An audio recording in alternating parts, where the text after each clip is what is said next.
ہر قسم کی حمد و ثنا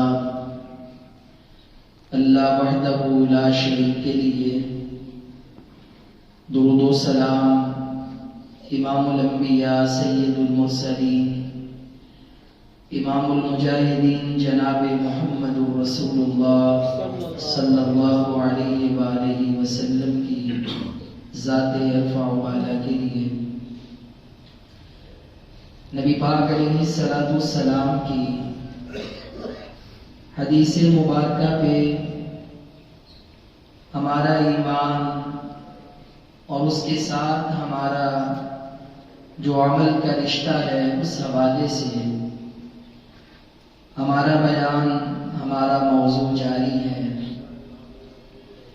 نبی پاک علیہ السلام کی حدیث پاک کو، آپ کے عمل کو، آپ کی تقریر کو تقریر کہتے ہیں کہ نبی علیہ السلام کی موجودگی میں کوئی کام ہو یا کوئی بات ہو یا کوئی عمل تو اللہ کے رسول اسے دیکھتے رہیں، آپ کے علم میں ہو، مگر آپ اس پہ خاموش ہو جائیں، اس سے منع نہ کریں،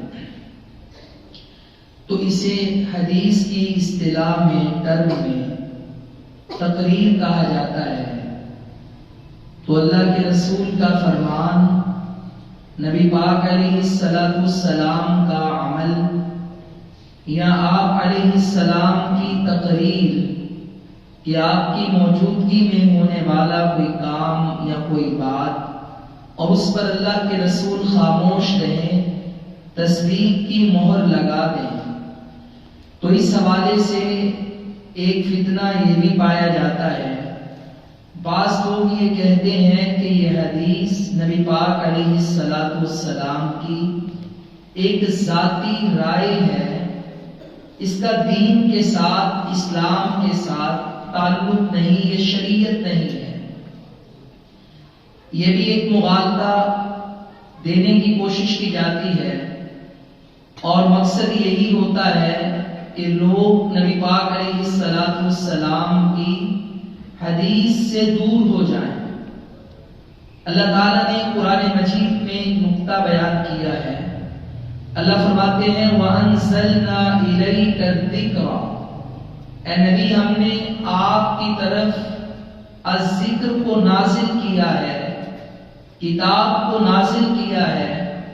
اب یہ جو اللہ کی طرف سے اللہ کا ذکر ہے، یہ کتاب ہے، یہ قرآن ہے، اللہ تعالیٰ اس حوالے سے فرماتے ہیں لِتُبَيِّنَ مَا نُزِّلَ إِلَيْهِمْ وَلَعَلَّهُمْ يَتَفَكَّرُونَ۔ اللہ کے رسول آپ کی بھی ایک ذمہ داری ہے کہ آپ پر یہ جو الذکر قرآن اللہ کی کتاب نازل کی گئی ہے، آپ اس کی وضاحت کریں، آپ اسے کھول کر لوگوں کے سامنے بیان کریں۔ اب نبی پاک علیہ السلام کو اللہ تعالیٰ نے یہ ڈیوٹی دے دی لِتُبَيِّنَ مَا نُزِّلَ إِلَيْهِمْ، کہ آپ نے اس قرآن کو تشریح کر کے، وضاحت کر کے، کھول کر اس کی تفسیر آپ نے امت کو سمجھانی ہے۔ یہ ذمہ داری قرآن کے حوالے سے اللہ تعالیٰ نے نبی پاک علیہ السلام کی لگائی ہے۔ قرآن مجید ایک جامع کتاب ہے، اللہ تعالیٰ نے اس کے اندر احکام و مسائل کے حوالے سے اصول و ضوابط کا ذکر کیا ہے۔ رب العالمین نے اگر ایک ایک مسئلہ کو، ایک ایک اصول کو، ضابطے کو قرآن مجید میں اگر ذکر کر دیا ہوتا تو قرآن مجید ایک بہت بڑی کتاب بن جاتی۔ اللہ تعالیٰ نے جامع اور مختصر کتاب 114 سورتوں پہ مشتمل یہ قرآن اتارا ہے اور اس کے اندر حلال و حرام کی تمیز دی ہے۔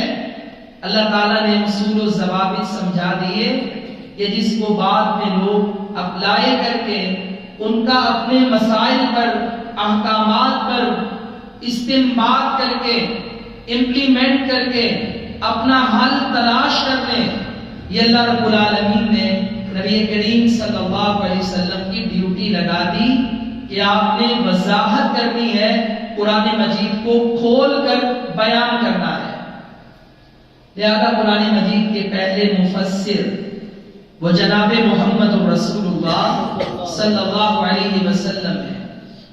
مفسر کا مطلب ہوتا ہے تفسیر کرنے والا، تفسیر کا مطلب ہوتا ہے کھولنا، واضح کرنا، اس کے راز سے پردہ اٹھانا، جو احکامات اس میں ذکر کیے گئے ہیں وہ آگے امت کو بتانا اور سمجھانا۔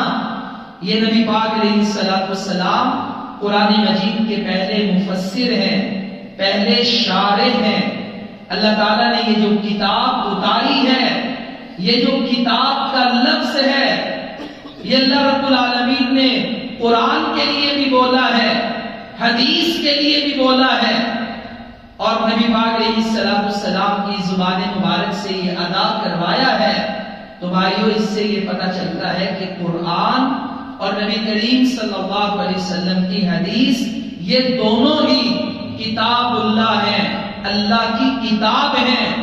قرآن مجید میں یہ جو اللہ کی کتاب کا حصہ قرآن مجید ہے، اس میں اللہ کا کلام ہے، یہ نازل ہوئی اللہ کی طرف سے، الفاظ کلام اللہ کا ہے۔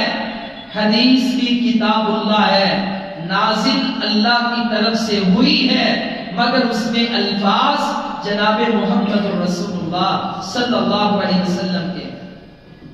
یہ دونوں ہی کتاب اللہ ہے، ان دونوں کے مجموعے کا نام اللہ کی کتاب، دونوں ہی اللہ کی وحی ہے۔ قرآن مجید میں کلام الہی ہے، حدیث میں کلام رسول ہے۔ قرآن مجید تھیوری ہے، حدیث اس کا پریکٹیکل ہے۔ پریکٹیکل کے بغیر تھیوری نامکمل ہوتی ہے۔ لِتُبَيِّنَ لِلنَّاسِ مَا نُزِّلَ إِلَيْهِمْ، اللہ نے یہ جو ڈیوٹی ہمارے نبی کریم صلی اللہ علیہ وسلم کی لگا دی کہ آپ نے تفسیر کر کے بتانی ہے، تشریح کر کے سمجھانی ہے۔ تو قرآن مجید ایک تھیوری ہے، کلام الہی ہے، حدیث کلام رسول ہے، افعال رسول ہے، پریکٹیکل ہے قرآن کا، اور ان دونوں کے مجموعے کا نام ہے کتاب اللہ، اللہ کی کتاب۔ یہ میں نے گزشتہ سے پیوستہ خطبہ میں ایک حدیث بیان کی تھی کہ جس میں نبی کریم صلی اللہ علیہ وسلم نے زنا کی سزا بیان کی، تو لوگوں نے بھی تقاضا کیا اقضِ بیننا بکتاب اللہ، تو اللہ کے رسول نے فرمایا میں کتاب اللہ کے مطابق ہی تمہارے درمیان فیصلہ کروں گا۔ ایک اور حدیث یہ بخاری شریف کی ہے، بڑی معروف ہے۔ امام بخاری رحمہ اللہ تقریباً 20 یا اس سے زائد مرتبہ یہ حدیث صحیح بخاری میں لائے، اور ایک حدیث سے امام صاحب نے کئی 20 سے زیادہ مسائل اخذ کیے ہیں۔ یہ حدیث کی بڑی معروف ہے کہ وہ عورت کہ جس کا نام بریرہ ہے، یہ غلام تھی اور اپنے مالکوں سے تقاضا کرتی ہے کہ میں آپ کی قیمت ادا کر دیتی ہوں، آپ مجھے آزاد کر دیں۔ تو سید عائشہ رضی اللہ تعالی عنہا کی یہ دوست تھی، انہوں نے آ کر ان سے بات کی، تو ماں عائشہ نے کہا کہ یہ جتنے اوقیے چاندی کا تقاضا کرتے ہیں یہ میں دے دیتی ہوں اور میں تجھے آزاد کر دیتی ہوں۔ ان کے مالکوں نے کہا کہ اگر عائشہ تجھے آزاد کرنا چاہے، تیری قیمت دینا چاہے تو ہمیں قبول ہے، لیکن ایک بات ہم کرنا چاہتے ہیں، وہ بات یہ ہے کہ عائشہ اور تیری ولا کی نسبت نہیں ہوگی۔ یہ ولا کی نسبت کیا ہے، یہ رشتہ تعلق کیا ہے؟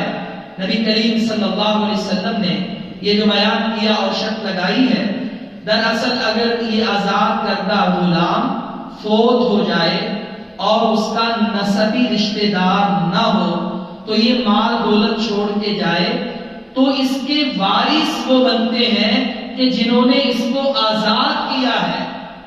تو انہوں نے کہا کہ آزاد عائشہ نے کرنا ہے، اصولی طور پہ رشتہ ولا کا اس کا بننا ہے، مگر ہماری شرط اس کے مخالف ہے کہ آزاد عائشہ کر دے، ہمیں قیمت ادا کر دے، مگر یہ ولا کی نسبت ہماری ہوگی، عائشہ کی نہیں ہوگی۔ اب یہ بات جو ہے نبی کریم صلی اللہ علیہ وسلم تک پہنچ گئی، ماں عائشہ نے انہیں بتا دی۔ غالباً عصر کا ٹائم ہے تو نبی علیہ الصلوۃ والسلام مسجد میں تشریف لائے، تو آپ نے خطبہ دیا منبر پر۔ تو نبی علیہ الصلوۃ والسلام نے خطبہ پڑھنے کے بعد لوگوں سے کہا کہ کیا ہو گیا ہے لوگوں کو؟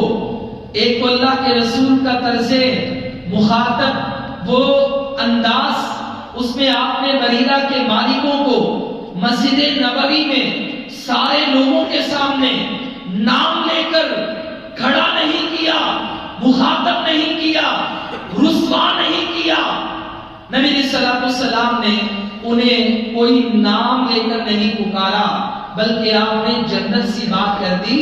ما بال اقوام یشترطون شروطا لیست فی کتاب اللہ، کیا ہو گیا ہے لوگوں کو کہ وہ ایسی شرطیں لگا رہے ہیں کہ جو شرائط اللہ کی کتاب میں نہیں ہے۔ اب دیکھیں انہوں نے جو شرط لگائی تھی، اللہ کے رسول فرماتے ہیں کہ لوگوں کو کیا ہو گیا ہے کہ وہ ایسی شرطیں لگاتے ہیں کہ جو شرائط اللہ کی کتاب میں نہیں ہے۔ اور اللہ کے رسول آگے کیا فرماتے ہیں؟ فرمایا لوگوں سنو، کوئی بھی ایسی شرط کہ جو اللہ کی کتاب میں نہ ہو فَهُوَ باطل، اگر وہ 100 شرائط بھی جمع ہو جائیں تو وہ ہمارے نزدیک باطل ہیں۔ شرط اللہ اوسط، فرمایا جو اللہ تعالیٰ کی شرطیں ہیں وہی زیادہ پختہ ہیں۔ بقضاء اللہ احق، اور جو اللہ کا فیصلہ ہے وہی زیادہ حق رکھتا ہے کہ اسی کو نافذ کیا جائے۔ اللہ کے رسول یہ بات کر کے فرماتے ہیں الولاء لمن اعتق، لوگوں یہ ولا کی نسبت اسے ہی ملے گی جو پیسے دے کر آزاد کرے گا، یہ نسبت کوئی اور نہیں لے سکتا، یہ کسی کو ڈونیٹ نہیں کی جا سکتی۔ اب اللہ کے رسول نے کیا فرمایا؟ کہا کہ اللہ تعالیٰ کی شرط کیا ہے؟ الولاء لمن اعتق، کہ ولا کا رشتہ اسی کا ہے جو غلام کو آزاد کرے۔ فرمایا کوئی اور نہیں لے سکتا۔ اللہ کے رسول فرماتے ہیں کہ یہ جو شرط ہے یہ اللہ کی کتاب میں ہے، یہ جو فیصلہ ہے یہ اللہ کا ہے، یہ جو شرط ہے یہ پختہ ہے۔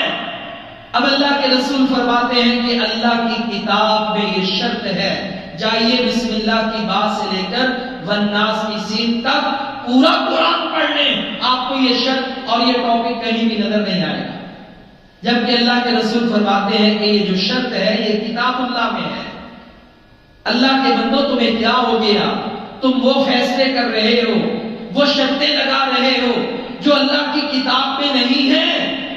اب دیکھیں قرآن میں تو یہ شرط نہیں ملتی، یہ شرط ہمیں حدیث پاک میں ملتی ہے، بخاری شریف کی یہ حدیث ہے۔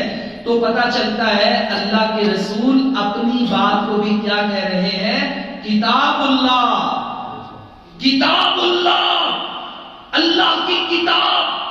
ایک مسلمان کا یہ عقیدہ ہونا چاہیے کہ قرآن ہے یا حدیث وہ اللہ کی کتاب ہے۔ البتہ فرق کیا ہے؟ قرآن اللہ کی طرف سے نازل ہوا، الفاظ بھی اللہ کے ہیں، حدیث اللہ کی طرف سے نازل ہوئی، مفہوم اور احکام تو اللہ کے ہیں مگر الفاظ جناب رسول اللہ صلی اللہ علیہ وسلم کے ہیں۔ لہذا دونوں پر ایمان لانا، انہیں تسلیم کرنا یہ لازم ہے، اور نبی کریم صلی اللہ علیہ وسلم اس کے شارع ہیں، آپ نے قرآن کی تفسیر کر کے ہمیں دکھائی۔ اور یہ تشریح کیا ہے؟ قرآن مجید میں یہ آیت نازل ہوتی ہے الذین آمنوا ولم یلبسوا ایمانہم بظلم، وہ لوگ جو ایمان لائے اور انہوں نے اپنے ایمان کو ظلم کے ساتھ خلط ملط نہیں کیا، کہ ایمان لانے کے بعد انہوں نے ظلم نہیں کیا۔ اولئک لہم الامن وہم مہتدون، اللہ فرماتے ہیں یہی وہ لوگ ہیں کہ جن کے لیے امن ہے، سلامتی ہے۔ دنیا میں اللہ تعالیٰ نے انہیں امن و سکون دیا ہے، اور یہی وہ لوگ ہیں جو ہدایت یافتہ ہیں۔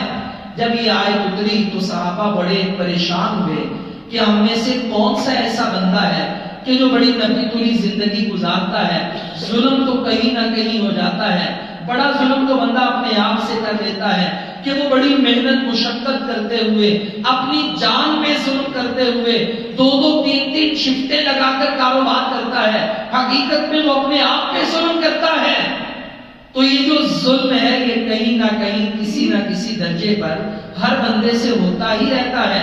اگر ہم ظالم ہیں ایمان لانے کے بعد تو پھر نہ تو ہمیں امن ملے گا نہ ہمیں ہدایت ملے گی، ہمارا تو کوئی ایسا رشتہ باقی نہیں رہے گا اپنے رب کے ساتھ کہ وہ ہمیں امن دے، ہدایت دے، کامیابی کے راستے پر چلائے۔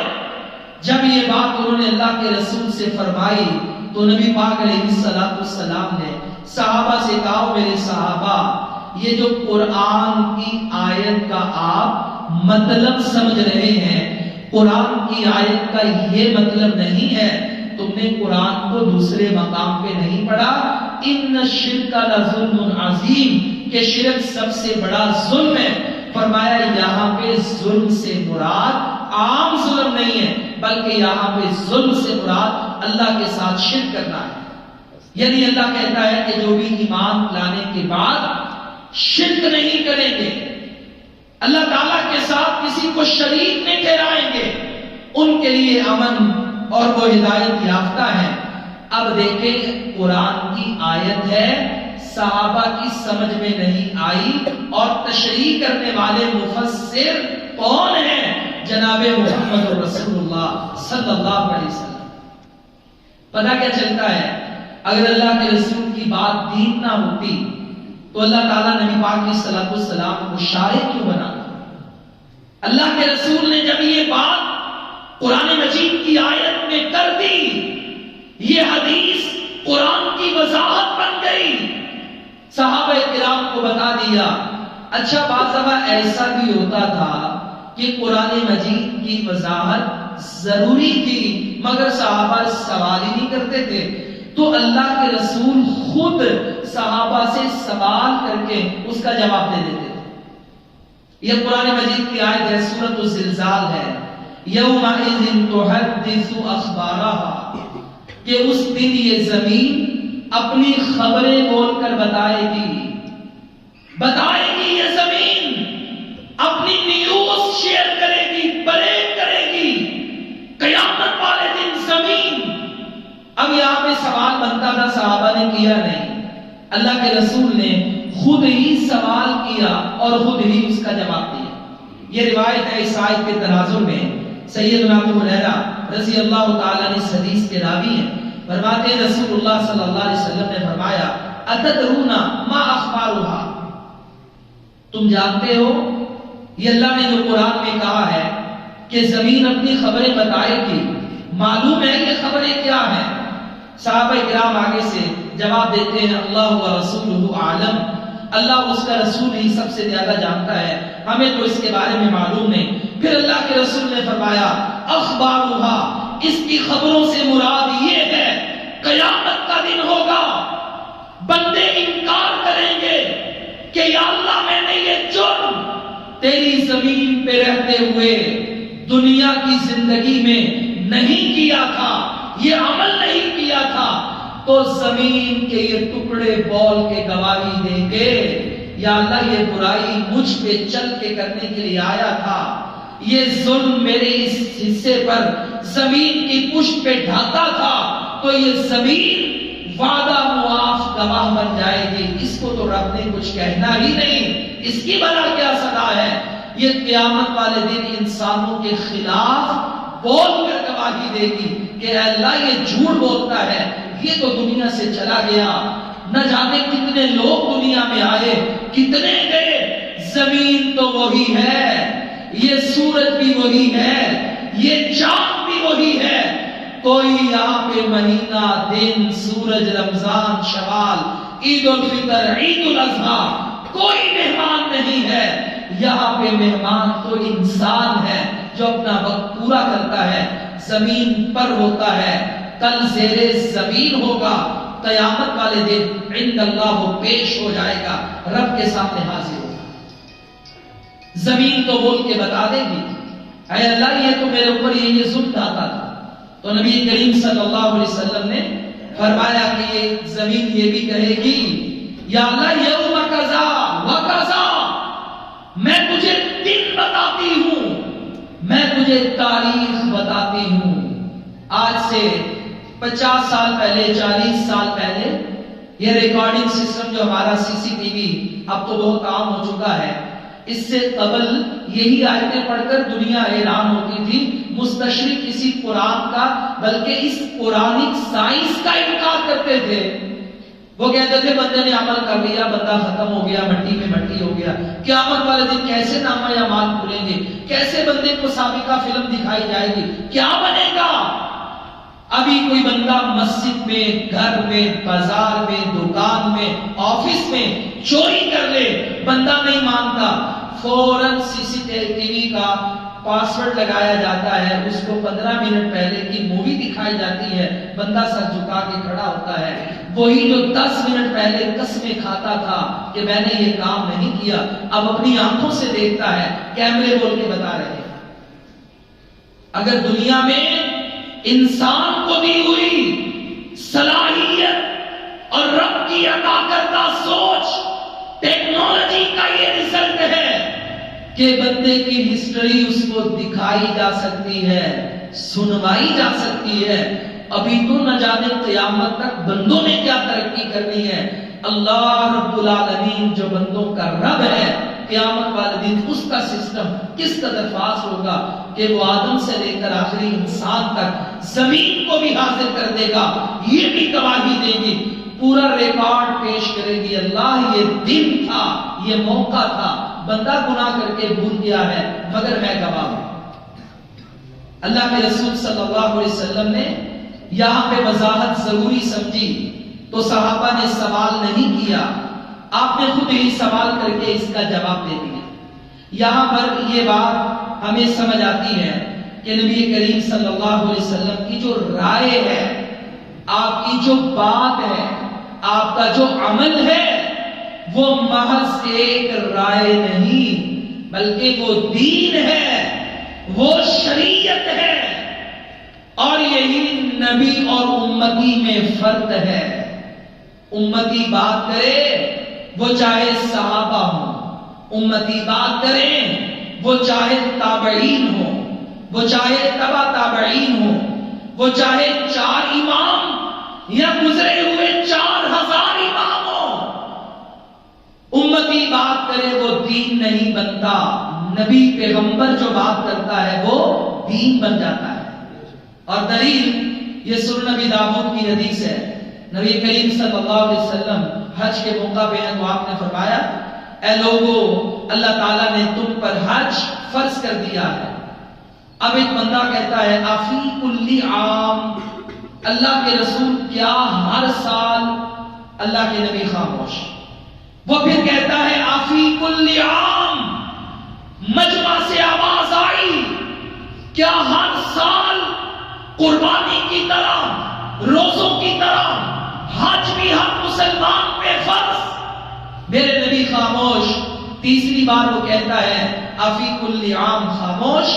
تھوڑا سا وقت گزرا تو آپ نے فرمایا وہ بندہ کدھر ہے جو یہ سوال کر رہا تھا کیا ہر سال؟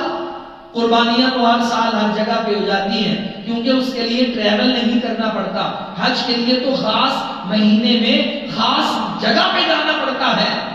اگر ساری امت پہ ہر سال حج فرض ہوتا تو کیسے امت جاتی، کیسے مسائل اکٹھے کرتی؟ تو اللہ کے رسول نے صحابہ سے کہا صحابہ لو قلت نعم، اگر میں اتنا کہہ دیتا ہاں، لا وجبت، میری زبان سے اتنا نکلتا یس، نعم، جی ہاں، تو یہ حج واجب ہو جاتا۔ پیغمبر نے لب نہیں ہلائے، رب کے آرڈر نہیں آئے، درس یہ ملا ہے کہ اللہ کے نبی کی زبان مبارک سے نکلنے والی بات شریعت ہے، دین ہے، قرآن کی تفسیر ہے، وہ کوئی عام بندے جیسی امتی جیسی رائے نہیں ہے. یہاں پر یہی وجہ ہے کہ آپ نے ایک فجر کی نماز میں عموماً ہمارے قرہ حضرات یہ سورۃ التحریم پڑھتے ہیں، آخری پاروں کی صورتیں تلاوت کی جاتی ہیں. بسم اللہ الرحمن الرحیم. یا ایھا النبی لما تحرم ما احل اللہ لک. قرآن اترا ہے، اللہ اپنے نبی سے کہتے ہیں اے نبی آپ اللہ کی حلال کردہ چیزوں کو حرام کیوں کر سکتے ہیں؟ میرا رب سوال کر رہا ہے اپنے نبی سے. واقعہ کیا ہے کہ نبی کریم صلی اللہ علیہ وسلم شہد کھاتے ہیں. ایک بیوی زینب شہد پلاتی ہیں. دو بیویوں نے کہا کہ اللہ کے رسول اس کے پاس زیادہ وقت گزارتے ہیں، اچھا وہ شہد پلاتی ہے، ہمیں شہد کی بو اچھی نہیں لگتی، تو جب اللہ کے رسول آئیں گے تمہارے پاس یا میرے پاس تو ہم کہیں گے یہ جو شہد آپ کے منہ سے بو اچھی نہیں آ رہی، تو اللہ کے رسول کہیں گے میں نے شہد کھایا ہے. چونکہ اللہ کے رسول سے پاک صاف رہنے والا کوئی نہیں، میرے نبی خوشبو کو پسند کرتے ہیں. ایسے ہی ہوا جب اللہ کے رسول ان دونوں گھروں میں آئے تو دونوں بیویوں نے کہا کہ آپ کے منہ سے کچھ ایسی بو آ رہی ہے کہ جو ہمیں بھلی نہیں لگتی. تو اللہ کے رسول فرماتے ہیں یہ تو میں نے شہد کھایا ہے، جاؤ آج کے بعد میں نے اپنے اوپر شہد کو حرام کر دیا ہے. اس پر اللہ نے یہ قرآن کی سورت اتار دی. اب دو باتیں قرآن مجید میں بڑی غور کرنے والی ہیں. یہاں پر ایک بات تو یہ غور کرنے والی ہے کہ شریعت بنانے والا صرف اللہ ہے، پیغمبر کو بھی شریعت سازی کا اختیار نہیں، کیا حلال کیا حرام. پیغمبر تو پیغام دینے والا ہے، نبی تو رب کی وحی سنانے والے ہیں. اللہ کے نبی نے اپنی مرضی سے شہد کو حرام کہا. اور دوسرا اس میں مسئلہ سمجھیے وہ یہ ہے اگر اللہ کے رسول کی بات صرف اپنی رائے ہوتی تو اللہ تعالیٰ یہ وحی نہ اتارتا. اللہ نے جو وحی اتاری لوگوں کو سمجھایا کہ کہیں ایسا نہ ہو جائے، اس زبان سے تو وحی نکلتی ہے کہیں لوگ اس کو دین ہی نہ سمجھ لیں. اللہ نے فوراً اصلاح کر دی. لا یا ایھا النبی لما تحرم ما احل اللہ لک. تو پتہ یہ چلتا ہے اللہ کے رسول کی زبان مبارک سے جو بھی نکلتا ہے وہ حق ہے، وہ دین ہے. یہاں پر ایک اور مسئلہ دوسرا وہ یہ ہے، بعض لوگ حدیث سے رسول کے حوالے سے یہ بھی مغالطہ دینے کی کوشش کرتے ہیں. دیکھیں کہ جو حدیث ہوتی ہے نا وہ عقل کے خلاف ہوتی ہے، تو لہذا جو حدیث یا جو قرآن کی آیت عقل کے خلاف ہوگی ہم وہ نہیں مانیں گے. ہاں عقل کے مطابق ہونا ضروری ہے. پہلی بات تو یہ سمجھیے کہ جو عقل ہے نا، عقل، علامہ اقبال نے عقل کے حوالے سے بڑی پیاری بات کہی ہے. وہ فرماتے ہیں گزر جا عقل سے آگے کہ یہ نور چراغ راہ ہے منزل نہیں ہے. یہ جو عقل ہے نا آپ کی اور میری سمجھ اور فہم، پہلی بات تو یہ ہے یہ چراغ کی مانند ہے جو اب جب ہم سوچتے ہیں، تدبر کرتے ہیں، فکر کرتے ہیں تو یہ ہمیں راستہ دکھاتی ہے. تو علامہ اقبال کہتے ہیں قرآن کا اور حدیث کا خلاصہ یہ ہے کہ عقل ایک چراغ ہے، عقل منزل نہیں ہے. لوگ وہاں پر خطا کھاتے ہیں کہ جو عقل کو منزل سمجھتے ہیں. کیوں؟ کیونکہ دین اسلام اللہ کی وحی کا نام ہے، تیری میری عقل کا نام ہے. عقل دلیل نہیں ہے، عقل محدود ہے. ہاں سوچنے کے لیے، سمجھنے کے لیے آپ استعمال کریں، مگر عقل کو حتمی دلیل نہ بنائیے. اللہ اور اس کے رسول کی ذات کو، احادیث کو بنائیے. امت میں پہلا فتنہ یہ جو مرجیہ وغیرہ معتزلہ گمراہ فرق تھے، عقل پرستی کا پہلا فتنہ پیدا کرنے والے خوارج تھے. وہ بندہ تھا کہ جس نے نبی کریم صلی اللہ علیہ وسلم کی تقسیم پر سوال اٹھایا تھا. وہ بندہ کہ جس نے اللہ کے رسول کو کہا تھا، حدیث آپ نے سنی ہے، اعدل یا محمد، اے محمد صلی اللہ علیہ وسلم آپ نے عدل نہیں کیا، تقسیم صحیح نہیں کی، انصاف کر. میرے نبی غصے میں آئے، آپ نے کہا مجھے بتاؤ اس روئے زمین پر مجھ سے بڑھ کر انصاف کرنے والا کون ہو سکتا ہے؟ اللہ سے ڈرنے والا کون ہو سکتا ہے؟ خالد بن ولید نے کہا اللہ کے رسول اجازت دو تلوار لے کر میں اس کی گردن تک سے جدا کر دوں۔ فرمایا نہیں، اس کی نسل سے ایسے لوگ پیدا ہوں گے، قرآن پڑھیں گے، حلق سے نیچے نہیں اترے گا۔ وہ علامت اللہ کے رسول نے بیان کر دی۔ یہ خوارج کا فتنہ تھا کہ جس بندے کی عقل میں پیغمبر کا فیصلہ نہیں آیا، اس نے دنیا کی سب سے عظیم ترین ذات رب کے بعد جن کا مقام ہے، اس نے ان کی ذات پر ہی سوال کھڑا کر دیا۔ یہ پہلے وہ لوگ تھے، یہی وجہ ہے۔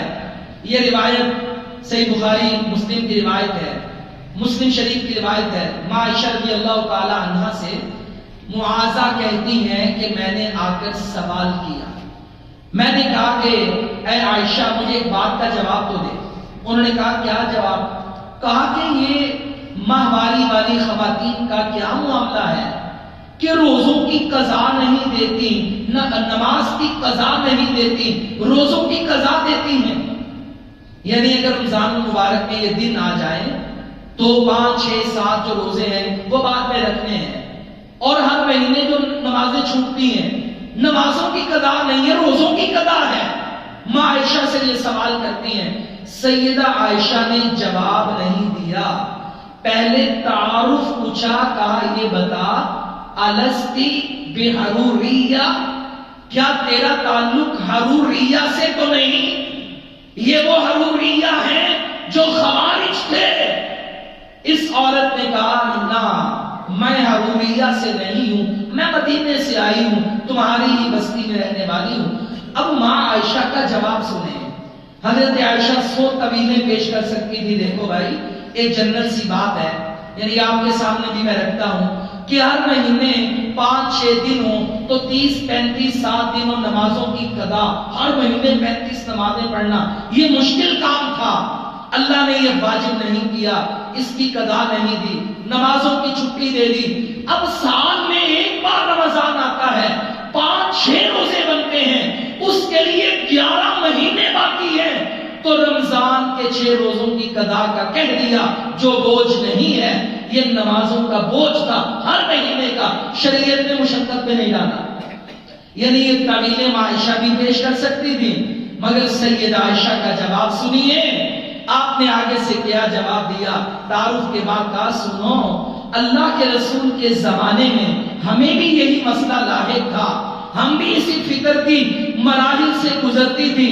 فَنُؤْمَرُ بِقَضَاءِ الصَّوْمِ وَلَا نُؤْمَرُ بِقَضَاءِ الصَّلَاةِ۔ سیدھی سیدھی بات ہے، اللہ کے رسول کی طرف سے ہمیں حکم دیا گیا کہ روزوں کی قضا دینی ہے، ہم دیتی ہیں، ہمیں حکم دیا گیا کہ نمازوں کی قضا نہیں دینی تو ہم نہیں دیتی، بس یہ سیدھا سیدھا دین ہے۔ اب اس کے اندر سوال پیدا کرنے کی کیا ضرورت ہے؟ سیدہ عائشہ نے ایک جملے میں مسئلہ سمجھا دیا، ہمیں حکم دیا گیا تو کر لیا، نہیں حکم دیا گیا تو نہیں کیا۔ پتہ یہ چلتا ہے کہ دین اللہ اور اس کے رسول کے حکم کا نام ہے، ہماری عقل کا نام نہیں، مصطفیٰ کی نقل کا نام ہے۔ یہ سردیوں کا وقت ہے، ہم یہ موزے پہنتے ہیں، جرابیں پہنتے ہیں، وضو کی حالت میں ہم نے پہنی، اب سارا دن مقیم ہے تو 3 اور رات، مسافر ہیں تو 3 دن اور 3 راتیں ہم اس پر مسح کر سکتے ہیں۔ اب مسح کرنے کا طریقہ کیا ہے کہ آپ اپنے ہاتھ گیلے کریں اور یہ جو پاؤں کا اوپر والا حصہ ہے ایسے کر کے ہاتھ پھیر لیں، یہ صحیح طریقہ ہے مسح کرنے کا۔ حضرت علی رضی اللہ تعالی عنہ نے یہ بات بڑی پیاری سمجھائی، آپ نے فرمایا لوگوں اگر دین عقل کا نام ہوتا تو عقل کہتی ہے کہ یہ جو پاؤں ہے نا اس کا نیچے والا حصہ تلوا زمین پر یہ لگتا ہے، دھوٹ میں یہ کستا ہے، مٹی اس کو لگتی ہے۔ عقل کہتی ہے اگر مسح کرنا ہے تو ہاتھ گیلے کر کے نیچے پھیرو، مگر ہم نیچے نہیں پھیرتے، ہم تو اوپر پھیرتے ہیں۔ عقل کہتی ہے نیچے پھیرو، مگر مصطفیٰ کی نقل کہتی ہے کہ اوپر پھیرنا ہے۔ پتہ یہ چلتا ہے دین کسی کی عقل کا نام نہیں، حدیث کسی کی عقل میں آئے یا نہ آئے، ہم نے مصطفیٰ کی پیروی کرنی ہے، اپنی عقل کو دین کے تابع کرنا ہے، دین کو اپنی عقل کے تابع نہیں کرنا ہے۔ صحابہ کرام کا بھی یہی طرز عمل ہے۔ بس دو مثالیں دیتا ہوں تاکہ بات اور سمجھ میں آ جائے۔ نبی کریم صلی اللہ علیہ وسلم کی یہ روایت بخاری شریف کی ہے، تو آپ نے پہلی امتوں کا قصہ سنایا۔ آپ فرماتے ہیں کہ ایک بندہ گائے پر سواری کر رہا تھا، بیل پر تو سواری کر رہا تھا، تو اس بیل نے مڑ کے دیکھا بندے کی طرف اور اس نے کہا انا لم نخلق لہذا، ہم سواری کے لیے پیدا نہیں کیے گئے، ہم تو کھیتی باڑی کے لیے پیدا کیے گئے ہیں۔ جب یہ بات لوگوں نے سنی تو لوگوں نے تعجب کیا کہ بھئی کیا کبھی گائے نے بھی بندے سے کلام کیا ہے؟ اچھا یہاں پہ ایک اور بھی بڑا پیارا نکتہ ہے کہ گائے سے غیر فطری کام لیا گیا تو گائے تڑپ اٹھی، یہاں پہ انسانوں سے غیر فطری کام لیتے ہیں مگر یہ اتنے مست ہیں کہ تڑپتے ہی نہیں۔ عورتوں سے آج کل سارے بندوں والے کام لیے جاتے ہیں، اسے مرد بنا کے معاشرے میں کھڑا کیا ہوا ہے، حالانکہ عورت کا کام بچے پیدا کرنا، پرورش کرنا، نسل نو کی تیاری کرنا، گھر میں خامد کے سکوں کا سامان کرنا ہے۔ برا یہ بھی ایک نکتہ ہے کہ آج جو ہے وہ ہم بھی فطرت سے ہٹے ہوئے مگر بولتے نہیں ہیں، گائے بول پڑی کہ مجھ سے وہ کام لے رہے ہو جو میں جس کے لیے اللہ نے مجھے پیدا نہیں کیا۔ لوگ تعجب کرنے لگے کیا گائے نے بھی کلام کیا ہے؟ اللہ کے رسول نے فوراً فرمایا لوگوں اس واقعے پر میں بھی ایمان لایا، ابو بکر اور عمر بھی ایمان لائے۔ کیا مطلب کہ لوگوں تعجب کس بات کا کرتے ہیں؟ جب یہ بات محمد الرسول اللہ نے کہہ دی، اب تعجب کی بات نہیں، اب گائے بولی تھی، بندے نے سنا تھا، اللہ کے رسول نے بیان کیا ہے، اب تعجب کس بات کا؟ عقل میں آوے یا نہ آوے۔ اور آخری بات، نبی کریم صلی اللہ علیہ وسلم آپ نے ایک دن صحابہ کرام کو فجر کی نماز میں خواب سنایا۔ کہا لوگوں عام طور پہ لوگ اس کو معراج سے ریلیٹ کرتے ہیں، جبکہ یہ معراج کا واقعہ نہیں، فجر کی نماز کے وقت اللہ کے رسول نے خواب سنایا ہے۔ فرمایا لوگوں بلال کدھر ہے؟ بلال صاحب نے جی اللہ کے رسول۔ فرمایا تو کون سا ایسا عمل کرتا ہے کہ میں نے رات جنت کی سیر کی اور میں اپنے آگے تیرے قدموں کی آہٹ سن رہا تھا، تو زمین پہ چل رہا تھا، تیرے قدموں کی آواز جنت میں آ رہی تھی۔ بلال نے کہا اللہ کے رسول کو بڑا عمل تو نہیں، وہی نماز روزہ میں بھی کرتا ہوں جو سب کرتے ہیں، بس اتنا ہے میں بے وضو نہیں رہتا، جب بھی بے وضو ہوتا ہوں وضو کرتا ہوں، اور جب بھی میں وضو کرتا ہوں تو رکعتیں تحیت الوضو پڑھ لیتا ہوں۔ اللہ نے اس عمل کی وجہ سے بلال کو دنیا میں ہی جنت کا اعلان سنوا دیا، تو جنتی ہے۔ اب یہاں پہ نکتہ کیا ہے جو میں سمجھانے لگا ہوں؟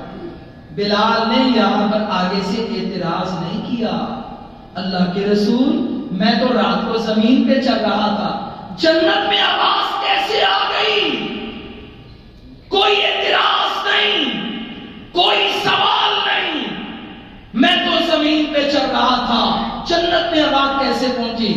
بلال کا ایمان ہے کہ جب مصطفیٰ نے کہہ دیا ہے تو حق ہے، آواز پہنچانے والا میرا رب ہے، وہ علی کل شیء قدیر ہے، یہ میری عقل سے باہر کی بات ہے، جب میرے مصطفیٰ نے کہہ دیا تو میں نے مان لیا۔